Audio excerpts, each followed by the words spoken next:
88 থেকে বিজেপি করি, তারপর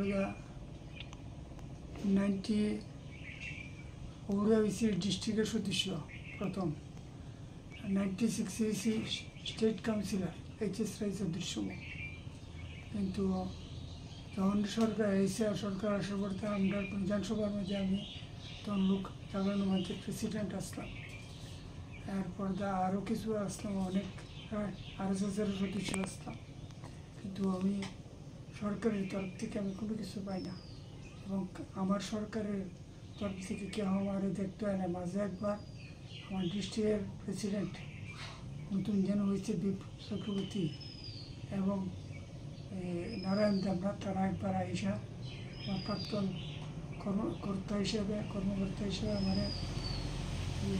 অভ্যর্থনা জানাই গেছে। কতটুকু আমি মুখ্যমন্ত্রীর কাছে আমার এতটুকু অনুরোধ, আমি যেমন একটা সাহায্য যেমন পাই সবসময় যেন আমার এখন অবস্থা খুবই শোচনীয়, আমার কোনো কিছু নাই। এখন আমি অসুখের বিষয়ে জড়িত, আমার যা আছে সব সম্পদ শেষ হয়ে আছে এই অসুখের তলে। আমি অনেক কোনো কিছু ঘরের মধ্যে থেকে লড়তে পারি না।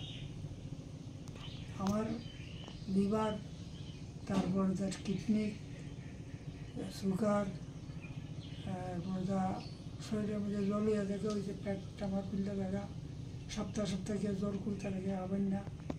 তারপর আরও অনেক কিছু আছে, হার্নিয়া অপারেশন করেছি 2 বার, অনেক কিছু।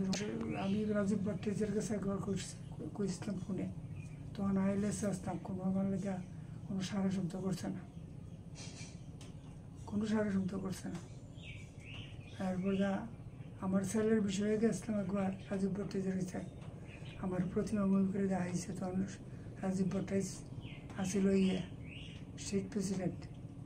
তারপর দেখা দিচ্ছে মানিক সাহারে, তখন আমি কইলাম যে আমি মানিক সাহারের কাছে করে যেতাম, কারাজি প্রতিমা ভূমিকের কাছে আমি আইছি, তুমি স্টেট প্রেসিডেন্ট, তোমার কোনো জ্ঞান নেই, এই অবস্থা। আমি কী করে যাবো, আমার তো অসুস্থ, আমার বাড়িতে পাশ করার আগে ইলেকশনের আগে এবং পর আমার দিয়া ক্রিয়া করে তো, এবং তাই আইসা আমার খালি অনুরোধ করতো যে আমরা সাপোর্ট করবেন, তাই লিগে আমরা জান প্রাণ দিয়ে লেছি। তো আমি যখন পাস করছে তখন আমার এখন খোঁজ খবর নেয় না। বীরেন্দ্র কিশোর বর্মা, আর বর্তমানে যেন বিধায়কটা, উনি তো আমরা পার্টির না, বিজেপি পার্টির না, উনি হচ্ছে তীব্রমতা। যেমন আমি যেমন ওখানে সাহায্য পাই, আর আমি যেমন এই বয়সটা যেমন আমি যেমন করে কাটাই দিতে পারি।